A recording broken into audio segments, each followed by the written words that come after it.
सब वचन खोलेंगे। रोमियो 8 अध्याय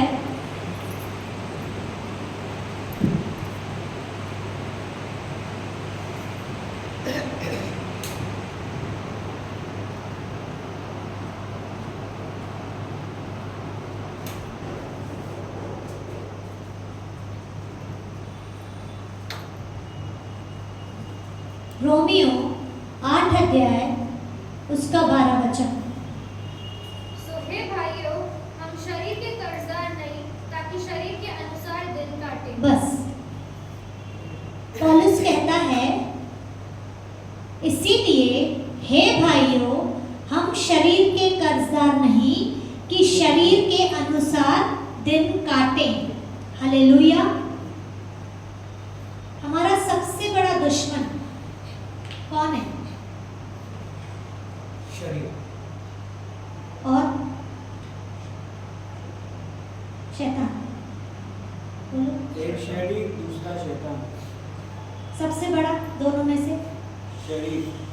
हाँ, हमारा सबसे बड़ा दुश्मन शरीर है। पर हम हर बात का दोष शैतान पर लगाते हैं कि यही है जिसने मेरे सारे काम खराब किए, यही है जो मुझे बढ़ने नहीं दे रहा। हालेलुया। लापरवाही हम करते हैं और नाम शैतान का देते हैं कि मुझे शैतान ने काम करने नहीं दिया, मुझे शैतान प्रार्थना करने नहीं दे रहा। क्या शैतान ने आपको बोला कि प्रार्थना मत करो? हम लापरवाही करते हैं और हमारी लापरवाही के कारण जो प्रार्थना हमें करनी चाहिए वो प्रार्थनाएं हम नहीं करते हैं। हालेलुया। तो हमारा सबसे बड़ा दुश्मन शरीर है। कुछ भी होता है हमारे जीवन में, नाम शैतान का आता है, पर हर बात का दोष हमें शैतान पर नहीं लगाना। हाँ, वो गड़बड़ी करता है,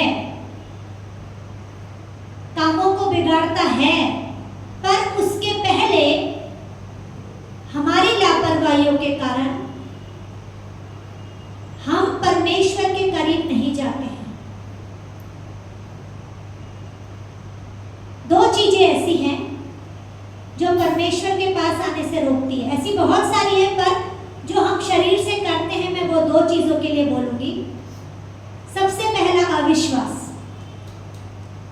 हमें पता है कि विश्वास करेंगे तो परमेश्वर की महिमा को देखेंगे, क्योंकि वचन भी कहता है।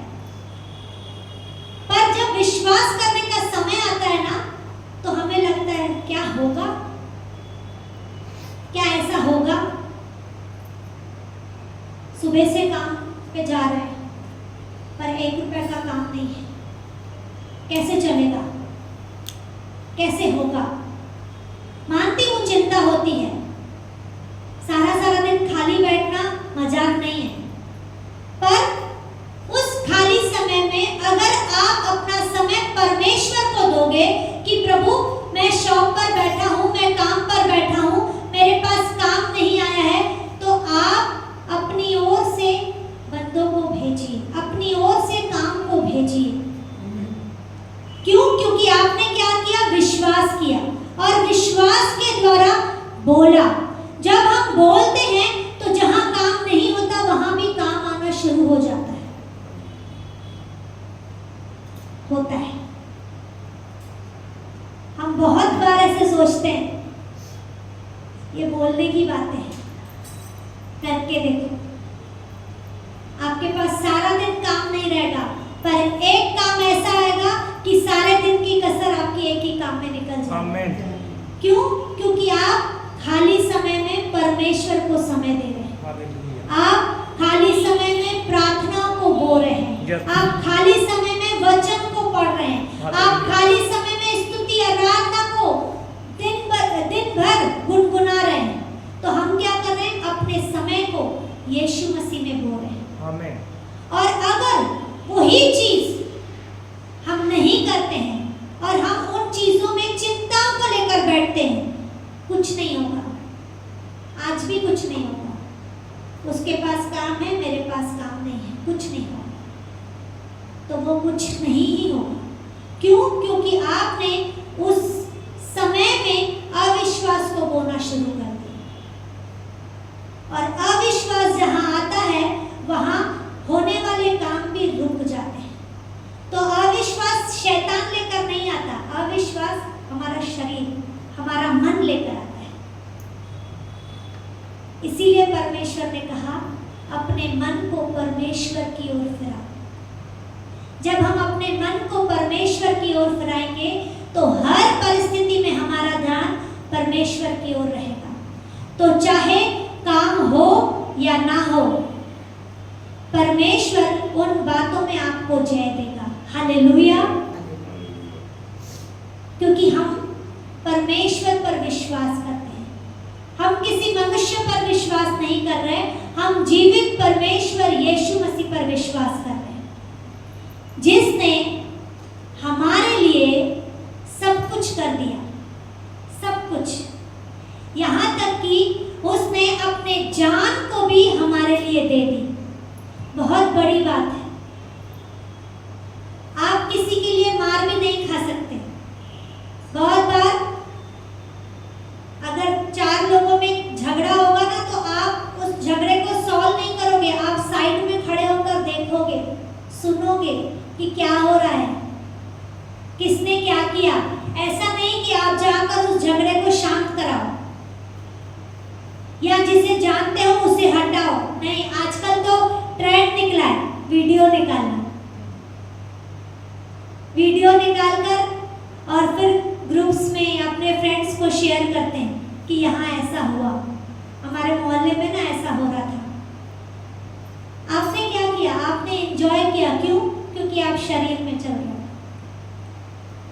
अगर वही चीज आप आत्मा में रहकर कार्य करोगे, तो अगर आप वहां नहीं जा सकते तो आप उस चीज के लिए प्रार्थना करोगे कि परमेश्वर वहां झगड़ा हो रहा है, पर उस झगड़े को हम यीशु के नाम से बंद करते हैं, यीशु के नाम से रोकते हैं, तेरी शांति को रिलीज करते हैं, क्योंकि आप शांति के राजकुमार हैं। वचन को क्लेम करेंगे उस जगह पर कि परमेश्वर यूहन्ना 14:27 की स्वर्गीय शांति को उस जगह पर रिलीज कर, ताकि वो झगड़ा शांति में बदल जाए। जब हम आत्मा के अनुसार चलेंगे, हमारा पूरा ध्यान परमेश्वर की ओर होगा, तो उस खाली समय को भी हम कैसे परमेश्वर में बिताएंगे वो हमें बराबर सही रीति से समझेगा। वो हमारे ऊपर है, हमारे शरीर के ऊपर है कि हमें कैसे चलना है। सुस्ती, सुस्ती भी बहुत बड़ी रुकावट है प्रार्थना जीवन के लिए। सारा सारा दिन आप खाली बैठो, उसके बाद प्रार्थना में बैठने में भी बहुत बार नहीं होता कि बैठ बैठ कर थक गए, थोड़ा लेट लेते हैं, बाद में करते हैं, बाद में करते हैं, 10 मिनट के बाद, 5 मिनट के बाद थोड़ा लेट जाते हैं, थोड़ा सो जाते हैं, और ऐसे कर करके कब 5 मिनट, 10 मिनट, 1-2 घंटे में निकल जाता है, पूरा दिन भी निकल जाएगा, पर वो सुस्ती हमारे शरीर को प्रार्थना के लिए आगे नहीं लेकर आती। तो हमें क्या करना है? हमें इस सुस्ती को डांटना है। हालेलुया। जब हम सुस्ती को अपने शरीर से भगाएंगे, तो जो सुस्ती है वो फुर्ती में बदल जाएगी। हालेलुया। हालेलुया। क्योंकि हमारे पास सामर्थ है। परमेश्वर ने कहा मैंने तुम्हें सामर्थ दिया है। क्यों दिया है? उसके बड़े बड़े कामों को करने के लिए। अगर हम सुस्ती लेकर बैठ जाएंगे, सो जाएंगे, तो उसके काम कब करेंगे? इसीलिए हमें इस शरीर को मारना है। जब हम इस शरीर को मारेंगे तो आत्मा में जिएंगे, तो परमेश्वर के राज्य में बड़े बड़े काम करेंगे। हम परमेश्वर के कितने सारे दासों को देखते हैं, सिर्फ बोलते हैं और काम होता है। क्यों? क्योंकि वो शरीर में नहीं, वो आत्मा में रहकर कार्य करते हैं। देखा है कि वो बोलते जाते हैं, दुष्ट आत्मा निकल निकल निकल निकल, नहीं निकलती, घंटों घंटों लग जाते हैं। क्यों?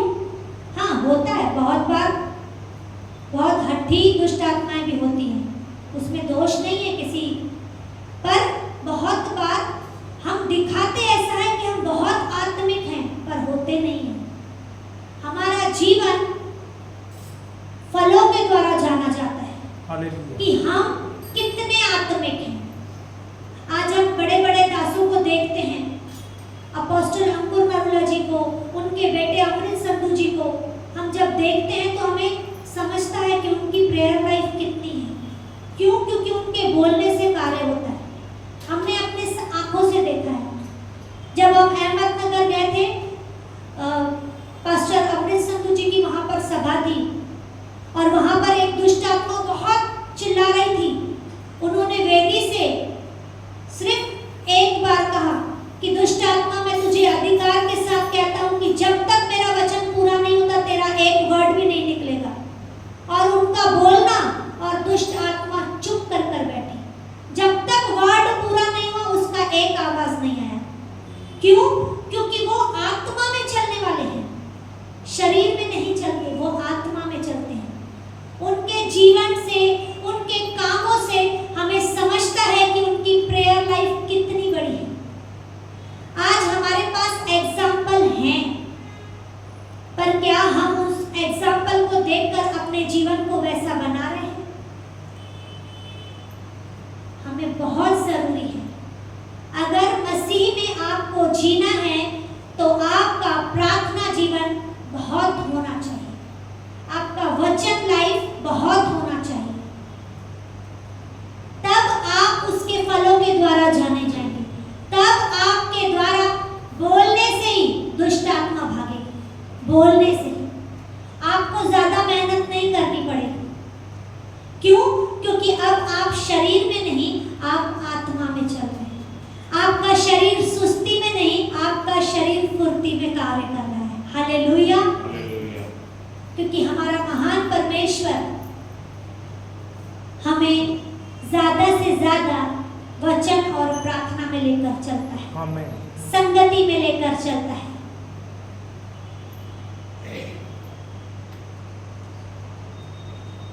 ये जो वचन हमारे पास है ना, वो वचन सिर्फ पढ़ने के लिए नहीं है, वचन में जीना है। वचन में जीना बहुत जरूरी है।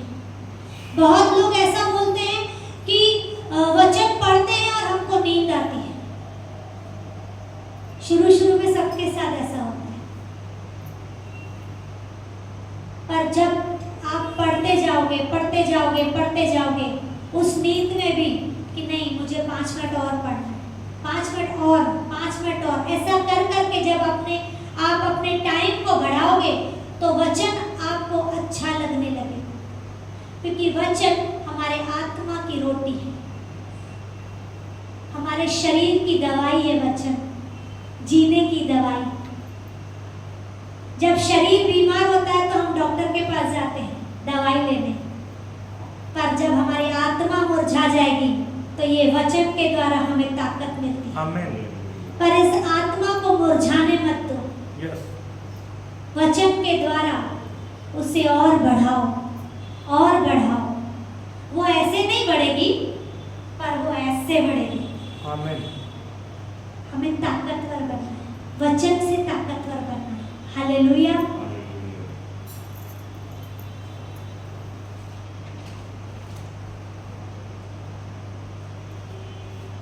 शैतान पहले आपके शरीर पर वार करता है, इसीलिए आपसे प्रार्थना नहीं होगी, वचन पढ़ना नहीं होगा, संगति में आना आपको अच्छा नहीं लगेगा। उसकी यही ट्रिक है, वो और कुछ नहीं करता।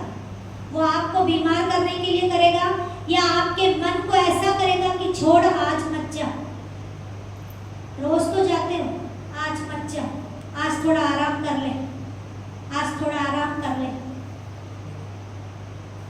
क्या हुआ एक दिन नहीं गया तो मत जाओ, सुनी, हम नहीं आए, तो हमारा शरीर उसके हाथों में चले जाता है और वो हमें बराबर नचाता है।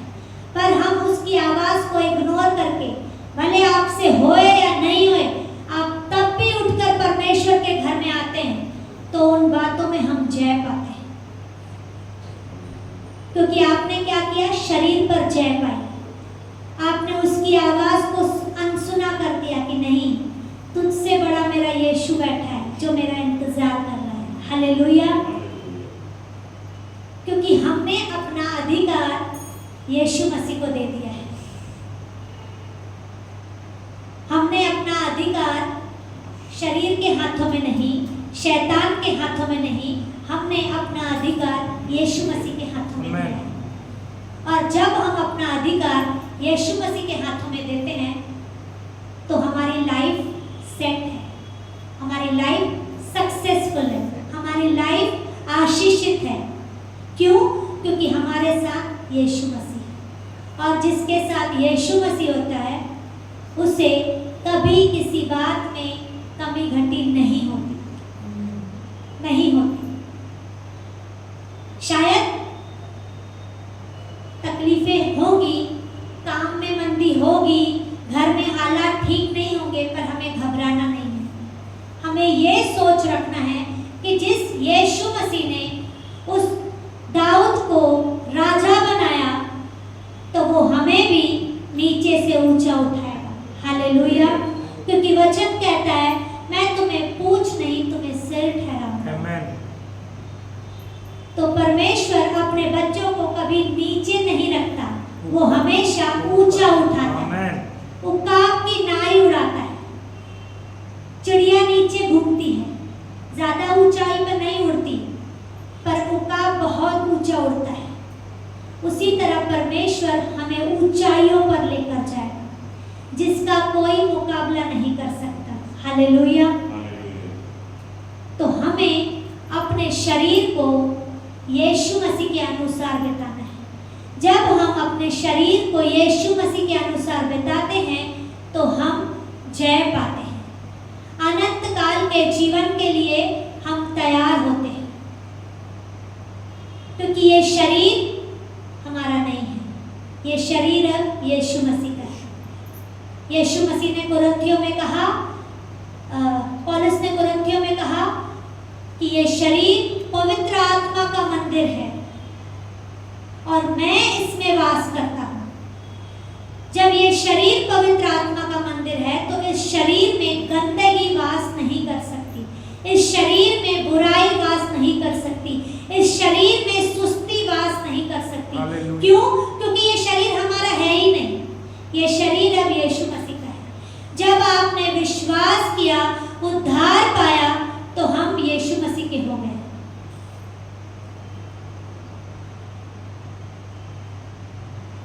जब हम बपतिस्मा लेने के बाद भी अगर अपने मुख से गालियां देते हैं, तो हम अपवित्रता वाला जीवन जीते हैं। अगर हम इसी मुख से चुगलियां करते हैं, तो हम अपवित्रता का जीवन जीते हैं।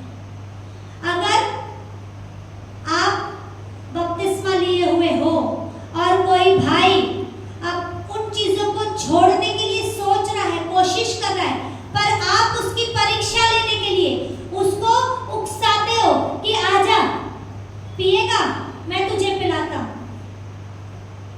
तो आप उसका तो नुकसान कर रहे हो, पर साथ में आप अपना भी नुकसान कर रहे हो। आपके अंदर अभी भी पवित्रता नहीं है, इसीलिए आप उसे छुड़ाने के बदले उसे उकसा रहे हैं, क्योंकि आप अभी तक शरीर में ही चल रहे हैं। हमें इस शरीर को पवित्र आत्मा के अनुसार चलाना है, यीशु मसीह के अनुसार चलाना है। जब हमें पता है कि इस भाई को जरूरत है, वो चाहता है कि मैं उन बुरी आदतों से छूट जाऊं, तो आपके पास पवित्र आत्मा है, आप यीशु मसीह को जानते हैं, तो आपका ये कर्तव्य है कि आप उस भाई की, उस बहन की उन बातों से मदद करें कि वो भी उन रास्तों से बाहर आ सके। जैसे आप छुड़ाए गए, वैसे वो भी छुड़ाया जाए, और परमेश्वर तब आपको भी बड़ा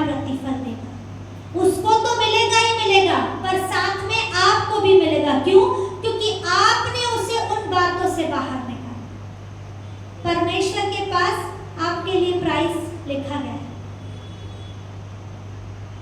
क्योंकि हम अपने शरीर में नहीं, हम पवित्र आत्मा के अनुसार चलने वाले हैं। जब हम ऐसा करते हैं तो हम परमेश्वर के नाम को महिमा देते हैं। अपने शरीर को हमें यीशु मसीह के अनुसार बिताना है, क्योंकि ये शरीर अब हमारा नहीं है। इस शरीर में गलतियां, पाप, गुनाह, बुराई कोई भी एंटर नहीं कर सकता। शायद पिछले जीवन में हुआ होगा, पर जिस दिन आपने विश्वास किया, उन बुराइयों को छोड़ा, पश्चाताप किया, परमेश्वर पर विश्वास करके बपतिस्मा लिया, आपने बुराइयों पर जय पा ली। क्योंकि वचन कहता है, जब तुम राई के दाने के समान भी विश्वास करोगे और पहाड़ से कहोगे कि समुद्र में जा पड़, तो वो जा पड़ेगा। पहाड़ को कोई भी समुद्र में नहीं ढकेल सकता। आप पत्थर को डालोगे वो डूब जाएगा, पर पहाड़ ऐसा है जिसे सिर्फ समुद्र ही डुबा सकता है, कोई नदी नहीं। समुद्र ऐसा गहरा है जिसके अंदर कोई जाता है तो निकल नहीं पाता। उसी तरह परमेश्वर ने हमारी बुराइयों को, हमारे पापों को, हमारे पुराने पिछले जीवन को उस पहाड़ के रूप में समुद्र में डाल दिया है, और ऐसी गहराई में डाला है जिसे फिर कोई नहीं निकाल सकता। सिर्फ एक ही चीज निकाल सकती है, वो है आपका शरीर। अगर आप अभी भी अपने शरीर में चल रहे हो तो आप उन गंदगियों को आप ही बाहर निकालोगे, दूसरा कोई नहीं निकालेगा, आप ही निकालोगे। पर एक ही रास्ता है, अगर आप सच में चाहते हो कि मैं अपना जीवन पवित्रताई के साथ जीऊं, तो अपने घुटने को परमेश्वर के आगे टेको, हाथों को उठाओ और गहराई से, दिल से पश्चाताप करके उन चीजों को हमेशा के लिए छोड़ दो। हमेशा के लिए। जब आप हमेशा के लिए छोड़ देंगे तो जैवन जीवन आपका है। हालेलुया। फलवत्ता आपकी है, क्योंकि परमेश्वर ने हमारे लिए सक्सेस वाला जीवन रखा है। जब परमेश्वर खुद स्वर्ग में रह रहा है तो वो क्या हमें मामूली चीजें देगा? वो भी हमें वैसी ही चीजें प्रोवाइड करता है, पर हम ही हैं जो उन चीजों को लेने में देर करते हैं। पर जब हम अपने जीवन को उस रीति से बनाते हैं तो जो चीजें परमेश्वर ने हमारे लिए रखी है वो हमें तुरंत मिलनी शुरू हो जाती है। बस हमें क्या करना है? अपने शरीर को आत्मा के अनुसार चलाना है, यीशु मसीह के अनुसार अपने जीवन को चलाना है। अपने बाजू वाले से कहो कि ये शरीर मेरा नहीं है, ये शरीर हमारा नहीं है, ये शरीर यीशु मसीह का है। अविश्वास मेरे शरीर का हिस्सा नहीं है, मेरे शरीर का हिस्सा नहीं। सुस्ती मेरे शरीर का हिस्सा नहीं है, मेरे शरीर का हिस्सा नहीं। बीमारी मेरे शरीर का हिस्सा नहीं है, मेरे शरीर का हिस्सा नहीं। नशा मेरे शरीर का हिस्सा नहीं है, मेरे शरीर का हिस्सा नहीं। व्यभिचार मेरे शरीर का हिस्सा नहीं है, मेरे शरीर का हिस्सा नहीं। बुराई मेरे शरीर का हिस्सा नहीं है, मेरे शरीर का हिस्सा नहीं। पाप मेरे शरीर का हिस्सा नहीं है, मेरे शरीर का हिस्सा नहीं। टाइम पास मेरे शरीर का हिस्सा नहीं है, मेरे शरीर का हिस्सा नहीं। मेरे शरीर का हिस्सा मेरे शरीर का हिस्सा वचन है। पवित्र बाइबल वचन है। मेरे शरीर का हिस्सा मेरे शरीर का हिस्सा वचन है। मेरे शरीर का हिस्सा मेरे शरीर का हिस्सा परमेश्वर की संगति है। परमेश्वर की संगति। मेरे शरीर का हिस्सा मेरे शरीर का हिस्सा प्रार्थना है। है। हालेलुया। हालेलुया। क्योंकि हमने क्या किया? विश्वास के द्वारा अपने पुराने जीवन में जय पाई है। आमीन। और अब हम पुराने नहीं हैं, अब हम नए बन चुके हैं। वचन कहता है कि पुरानी बातें बीत गई, देखो सब कुछ नया हो गया है। और अब आप यीशु मसीह के द्वारा, उसके लहू के द्वारा नए बन चुके हैं। अब आप यीशु मसीह के हैं। आमीन। अब से हम उसके अनुसार चलेंगे। जीवन यीशु मसीह के अनुसार चलेगा। आमेन। प्रभु इस वचन के द्वारा आशीष करें। आमेन।